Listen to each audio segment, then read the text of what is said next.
here. Now, the first thing is know that this is actually exactly like A. This is your A. This is your B.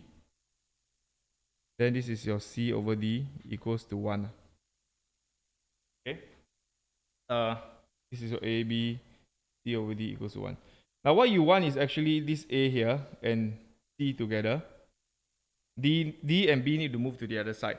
The other thing is you need to make sure that D is a numerator. Dx cannot be left below. So you just make sure this one multiply out. Okay. So you have A, B, C equals to D. Like that. So similarly, this one here will be 1 plus sine y equals to cosine square y x dy equals to dx. Alright. You can treat the dx as a term lah. It's fine. Then dx is over here. Then what you do next is actually you already know that these two are fixed because y and dy is one side, right? Separable form. Then what you need to do is actually move the x here, the other side. Okay. This is where sometimes if your manipulation cannot be off. If your manipulation here is off, right? The whole question is off. Unfortunately, this is quite common. So this will be 1 over cosine square x dx. 1 over because you bring. Okay? So this is how you separate it.